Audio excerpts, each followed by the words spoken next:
અને હવે જોઈએ સમાચાર વિસ્તારપૂર્વક તો કોંગ્રેસનું અધ્યક્ષ પદ આખરે કોણ સંભાળશે? આમ તો ઘણા નેતાઓ રેસમાં હતા, પરંતુ આજે નામાંકન અને જે જાહેર કરવામાં આવ્યું મધુસૂદન મિસ્ત્રી દ્વારા કે થરૂર, શશી થરૂર અને સાથે મલ્લિકાર્જુન ખડગે વચ્ચે ટક્કર થશે. 19મી ઓક્ટોબરે ખ્યાલ આવી જશે કે આખરે કોંગ્રેસનું અધ્યક્ષ પદ કોણ સંભાળશે. વધુ અપડેટ સાથે જોડાઈ ગયા છે અજય. જી અજય. देखिए, निश्चित तौर पे कल जो नामांकन किया गया था उसमें 3 कैंडिडेट सामने उभर के आए थे। एक तरफ जहां शशि थरूर गाजे बाजे के साथ कांग्रेस मुख्यालय पहुंच करके नामांकन दाखिल किया था, वहीं पर मल्लिकार्जुन खड़गे जो कि राज्यसभा में विपक्ष के नेता भी थे और साथ ही साथ उनके नामांकन में पूरी कांग्रेस की जो कार्यकारिणी है वो मौजूद दिखाई दी। इसी तरह से के.एन. त्रिपाठी जो कि झारखंड कांग्रेस से जुड़े हुए नेता थे, उनकी तरफ से भी नामांकन दाखिल किया गया था। कुल 3 नामांकन दाखिल किए गए थे और उसके 20 सेट दाखिल किए गए थे और 20 सेट में आज मधुसूदन मिस्त्री जो पूरा चुनाव प्रभार है उन्हीं के जिम्मे चल रहा है, उनकी तरफ से जो अनाउंसमेंट किया गया उसमें 4 सेट एक तरह से अवैध पाए गए, जबकि बाकी 16 सेट जो थे वो वैध थे। और उसी 16 सेट वैध में जो है वो शशि थरूर और मल्लिकार्जुन खड़गे इनका नामांकन वैध पाया गया है, जबकि के.एन. त्रिपाठी का नामांकन जो है वो कुछ कारणों से अवैध किया गया है। और साथ ही साथ ये भी कहा गया है कि चूंकि जो नामांकन दाखिल किया गया था तो उसमें जो 10 प्रस्तावक हैं उनका नाम सही होना चाहिए, उनका कोई आपराधिक रिकॉर्ड नहीं होना चाहिए और ऐसी तमाम सारी सिग्नेचर ठीक से मैच होना चाहिए। तो ऐसे तमाम सारे कारण थे जिसके आधार पर कहीं न कहीं के.एन. त्रिपाठी का जो नामांकन है वो अवैध किया गया है। लेकिन साथ ही साथ आज खबर एक ये भी आई कि मल्लिकार्जुन खड़गे जो कि राज्यसभा में विपक्ष के नेता हैं, उन्होंने अपना इस्तीफा राज्यसभा के विपक्ष के नेता के बतौर दे दिया है, क्योंकि एक व्यक्ति एक पद का मामला अशोक गहलोत को लेकर खड़ा हुआ था, जिसमें यह कहा गया था कि या तो आप अध्यक्ष रहेंगे या राजस्थान के मुख्यमंत्री रहेंगे। उसी दबाव में या उसी तर्ज पे कहीं न कहीं एक नजीर पेश करते हुए मल्लिकार्जुन खड़गे ने अपना इस्तीफा दे दिया। लेकिन अब यह तय हो गया है कि शशि थरूर और मल्लिकार्जुन खड़गे के बीच ही ये अध्यक्ष पद का मुकाबला होगा। शशि थरूर खुद जो चुनाव प्रक्रिया है वो उसके प्रचार के लिए खुद कर्नाटक निकल गए हैं। जी बिल्कुल। तो रखड़ता ढोरनो आतंक कहो के एमनो आतंक ना कहो, परंतु एवा अधिकारीओ एवा संचालकोनो आतंक कहो के खरेखर एमने रखड़ता मूकी दे छे ने ज्यारे निर्दोष लोको रस्ता परथी पसार थाय छे त्यारे रखड़ता ढोરના કારણે તેઓ ભોગ બનતા હોય છે। વધુ એક ઘટના અમદાવાદ શહેરમાં અને સાથે અમદાવાદ ગ્રામ્યમાં સામે આવી છે। કઈ બે એવી ઘટના છે કે જેના કારણે ફરી એક વખત સવાલ ઊભો થયો છે કે શું ગુજરાત હાઈકોર્ટના આદેશને પણ મહાનગરપાલિકા નથી માનતી? વધુ અપડેટ સાથે જોડાઈ ગયા છે દેવાંગ. જી દેવાંગ. આપણે ગુજરાત રાજ્યની અંદર મહાનગરપાલિકાઓ, નગરપાલિકાઓ, ગ્રામ પંચાયત તમામ જગ્યા પર રખડતા ઢોરનો ત્રાસ યથાવત જોવા મળી રહ્યો છે। અમદાવાદ શહેર નરોડા વિસ્તારની અંદર એક યુવક કે જેને ગાયે અડફેટે લીધું હતું અને તેનું સારવાર દરમિયાન મોત થયું છે। ત્યારે બીજી બાજુ વાત કરીએ વિરમગામમાં, તો વિરમગામની અંદર માંડલ રોડ પર વૃદ્ધને અડફેટે લીધા હતા, તે પણ ગંભીર રીતે ઇજાગ્રસ્ત થયા છે। એટલે મહત્વની વાત એ છે કે હાઈકોર્ટના ફટકાર બાદ પણ એએમસીનું ઘોર નિંદ્રામાં બેઠેલું તંત્ર કે જેના બેદરકારીના કારણે લોકોનો જીવ જઈ રહ્યા છે, જ્યાં મહાનગરપાલિકાઓ, ગ્રામ પંચાયત કે નગરપાલિકા તમામ જગ્યા પર લોકોના જીવ ગુમાવે ત્યારે સરકાર હજી ઘોર નિંદ્રામાં હોય તે પ્રકારના દ્રશ્યો હાલ જોવા મળી રહ્યા છે। જી બિલકુલ, કે મહાનગરપાલિકાએ ખરેખર જે કામગીરી કરવી જોઈએ ગુજરાત હાઈકોર્ટના આદેશ બાદ, ટકોર બાદ, તે કદાચ નથી કરવામાં આવી। દિવસ રાત પેટ્રોલિંગ કરવામાં આવ્યું, પરંતુ હજી પણ ક્યાંક રખડતા ઢોર રસ્તા પર જોવા મળી જ રહ્યા છે। તો આ તરફ બેટ દ્વારકા આજે પોલીસ છાવણીમાં ફેરવાઈ ગયું। પોલીસે કોર્ડન કરી લીધો હતો આખો વિસ્તાર। કારણ એ હતું કે કેન્દ્ર સરકાર ગૃહ મંત્રાલય દ્વારા પીએફઆઈના અલગ અલગ સંસ્થા પર દરોડાની કાર્યવાહી બાદ 5 વર્ષ સુધી પ્રતિબંધ લાદવામાં આવ્યો, પરંતુ શંકાના આધારે આજે બેટ દ્વારકામાં પણ પોલીસ દ્વારા મેગા ઓપરેશન કઈ હતી શંકા અને સાથે બેટ દ્વારકામાં કેવી સ્થિતિ છે? પ્રતિપાલ માહિતી આપશે। જી પ્રતિપાલ.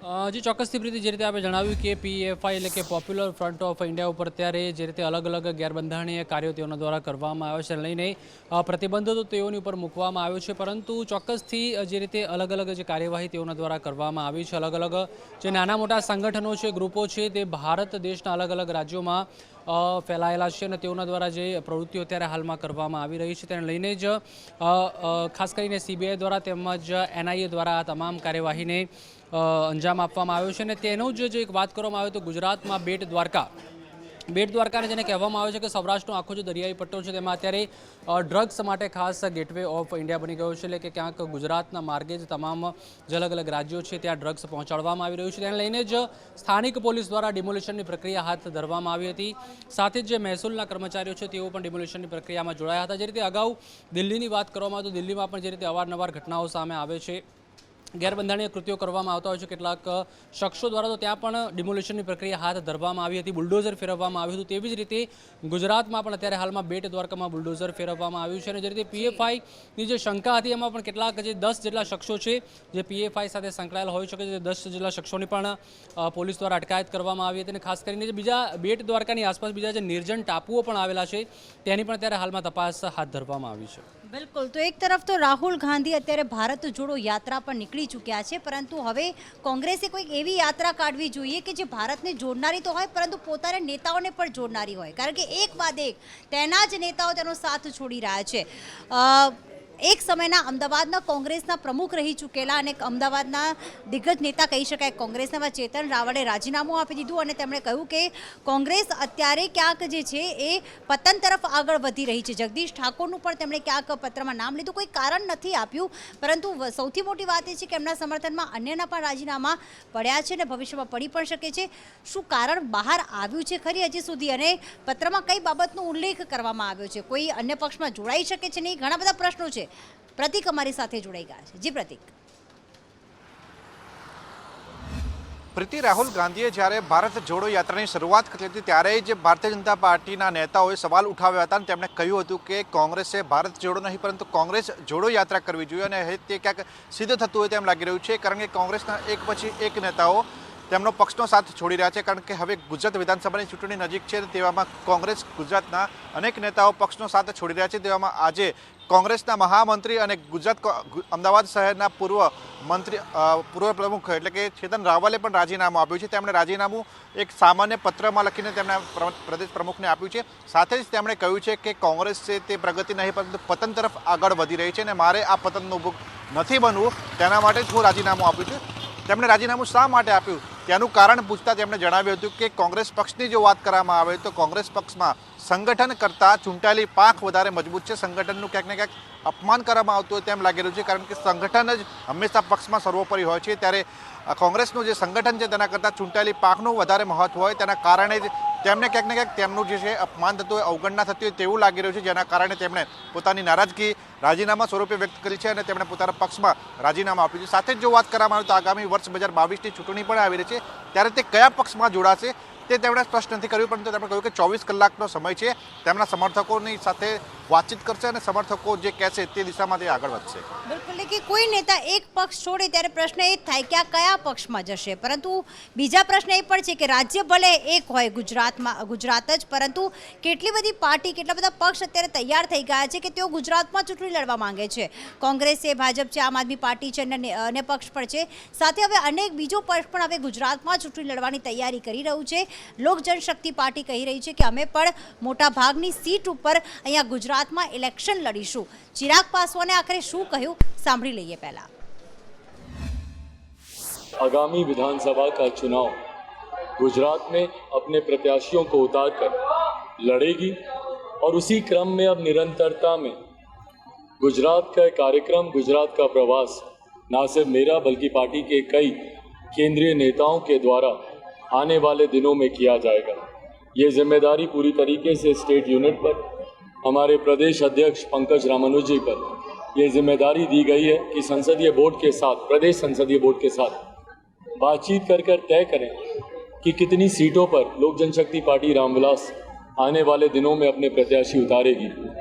स्टेट यूनिट की बातचीत राज्य की कुछ क्षेत्रीय दलों के साथ भी चल रही है. संभवतः कुछ क्षेत्रीय दलों के साथ कुछ पॉकेट्स में उनके साथ संभवतः गठबंधन भी पार्टी करेगी, जिसकी घोषणा आने वाले दिनों में की जाएगी.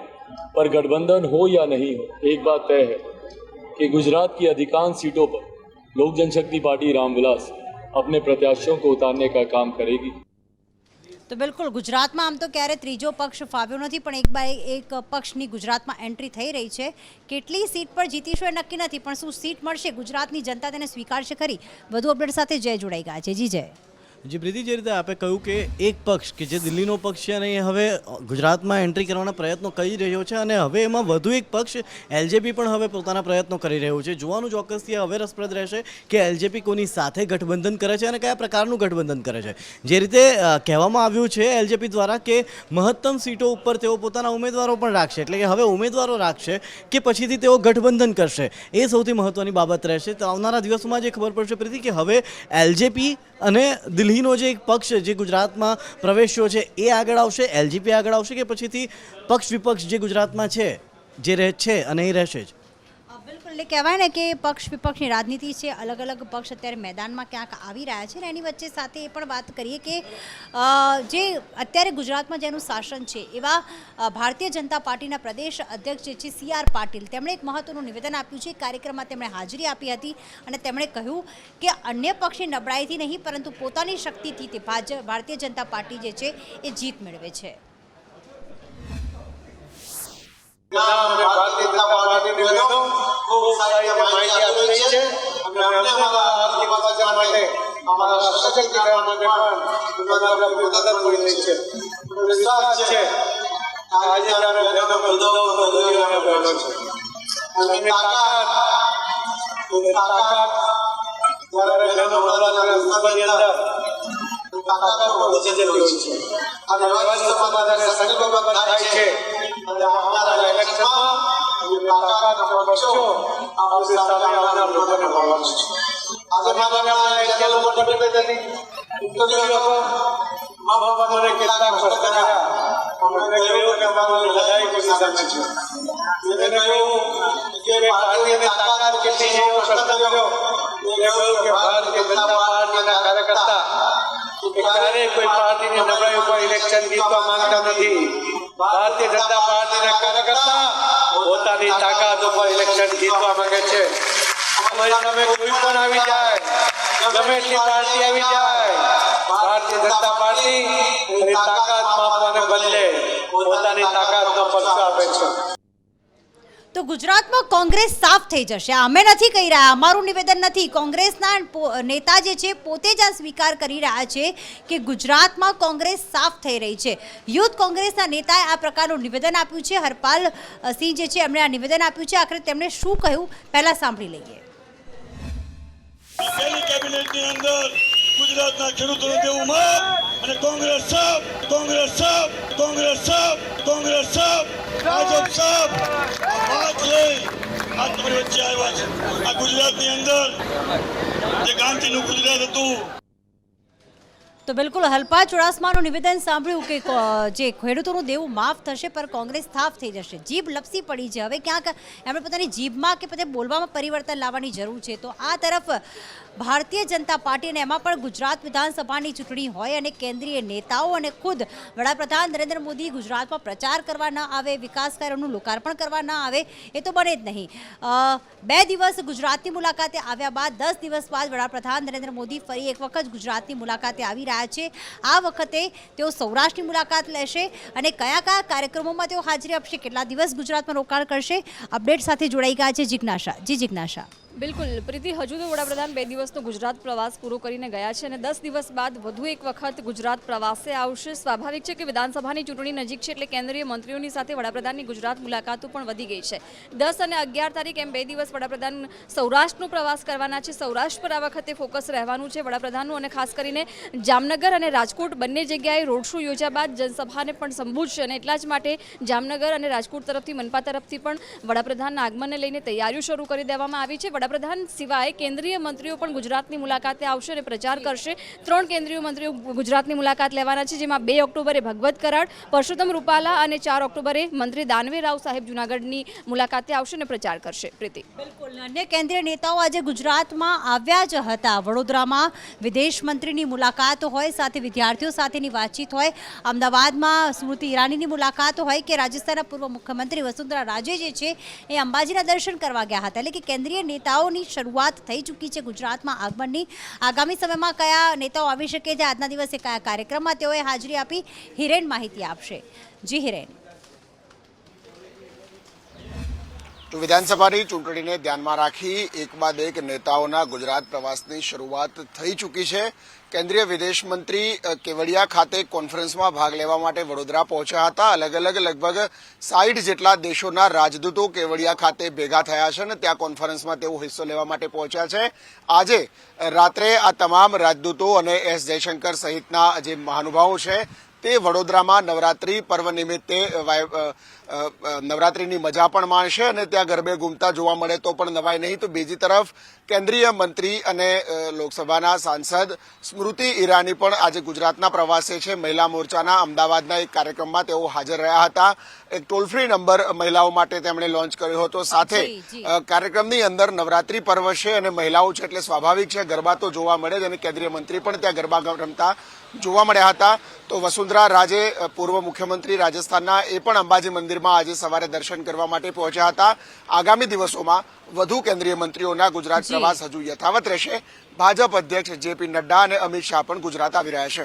બિલકુલ. તો હવે તમે જો વિડીયો ગેમિંગ રમી રહ્યા છો તો પછી અથવા યુટ્યુબ પર કોઈ વિડીયો જોઈ રહ્યા છો, કોઈ મોટું મૂવી ડાઉનલોડ કરવું છે તો પછી બફરિંગ જે છે અથવા તો પછી ડેટા ઓછો છે એવો સામનો નહીં કરવો પડે, કારણ કે હવે હાઈ સ્પીડ ઇન્ટરનેટ ભારતને મળવા જઈ રહ્યું છે. અત્યાર સુધી 13 શહેરોમાં સર્વિસ શરૂ કરવામાં આવી છે.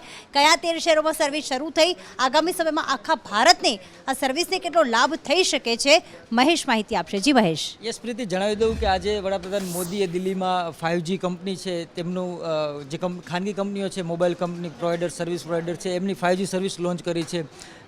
જેમાં વડાપ્રધાન મોદીએ અલગ અલગ બૂથ ઉપર જઈ અને 5G છે તેમને ટેસ્ટ પણ લીધા હતા. જેમ કે સોની ઇરિક્સન કંપની છે તો ઇરિક્સન કંપનીના બૂથ ઉપર જઈને તેમને યુરોપમાં જે પાર્ક કરેલી કાર હતી તેમને વર્ચ્યુઅલી કેવી રીતે પાર્ક કરવી અથવા તો કેવી રીતે રન કરવી તે આખું કરીને જોયું હતું.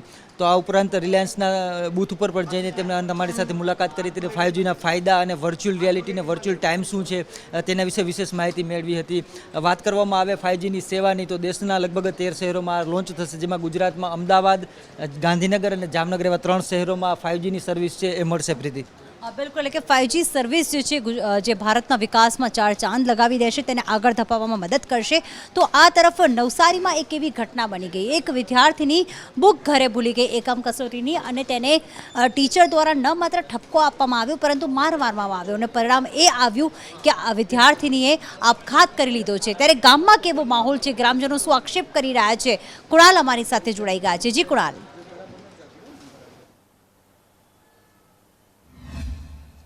બીજી રીતે નવસારીના ચીખલીના મલવાડમાં ધોરણ 12ની જે વિદ્યાર્થીની છે તે પોતાની એકમ કસોટીની બુક પોતાના ઘરે ભૂલી ગઈ હતી, જેના કારણે આચાર્ય રોષે ભરાયા હતા અને આચાર્યએ આ વિદ્યાર્થીનીને ખૂબ જ માર માર્યો હતો, જેનાથી વિદ્યાર્થીનીને લાગી આવ્યું હતું અને ત્યારબાદ તેણે આત્મહત્યા કરી હતો, આપઘાત કરી લીધો હતો. તેના કારણે પરિવારજનો અને આસપાસના સ્થાનિકો ખૂબ જ રોષે ભરાયા હતા. ગ્રામજનો શાળાએ પહોંચ્યા હતા અને ત્યાં ભારે હોબાળો મચાવીને ત્યાં શાળા બંધ કરવાની માંગ કરી હતી. સાથે જ આચાર્યના તેના પતિ સામે આ વિદ્યાર્થીનીને મારી નાખવાના પણ આરોપ લગાવવામાં આવ્યા હતા. સાથે જ આચાર્યને મેથી પાક ચખાડ્યો હોવાની પણ વાત સામે આવી છે. તહેવારો ટાણે મોંઘવારીનો વધુ એક માર. આજે અદાણી CNGએ ભાવમાં વધારો કર્યો છે. કેટલો ભાવ વધારો કર્યો અને સાથે હવે ભાવ કેટલો પહોંચી ચૂક્યો છે અને આ ભાવ વધારાથી કઈ કઈ સેવાઓ પ્રભાવિત થઈ શકે છે, વધુ અપડેટ સાથે મયુર જોડાઈ ગયા છે. જી મયુર. પ્રીતિ, ફરી એક વખત ગેસના ભાવની અંદર વધારા થયા છે. અદાણી દ્વારા CNGના ભાવમાં વધારો કરવામાં આવ્યો છે. 3 રૂપિયાનો પ્રતિ કિલોએ વધારો કરાયો છે, એટલે કે હવે ભાવ છે તે 86 રૂપિયાના 90 પૈસાએ પહોંચ્યો છે. આ ભાવ વધારાની સૌથી મોટી અસર મધ્યમ અને ગરીબ વર્ગ ઉપર પડવાની છે, કારણ કે CNGનો ઉપયોગ જેટલા લોકો કરવાના છે તેમને પ્રતિ કિલોએ 3 રૂપિયાનો વધારો ચૂકવવો પડશે. લગોલગ જ્યારે વાત કરીએ કે પેટ્રોલ અને ડીઝલના ભાવની, તો CNGનો ભાવ તેની સમકક્ષ પહોંચી ચૂક્યો છે. ભાવ વધારાનું એકમાત્ર કારણ આપવામાં આવી રહ્યું છે કે આંતરરાષ્ટ્રીય બજારની અંદર ગેસના ભાવ છે એ 20 થી 30% જેટલા વધ્યા છે અને તેના કારણે આ ભાવ વધારો કરવો પડે છે. બિલકુલ. તો વોર રૂમમાં અત્યારે બસ આટલું જ. બધું અપડેટ માટે આપ જોતા રહો સંદેશ ન્યૂઝ, હંમેશા તમારી સાથે, સત્યની સાથે. નમસ્કાર.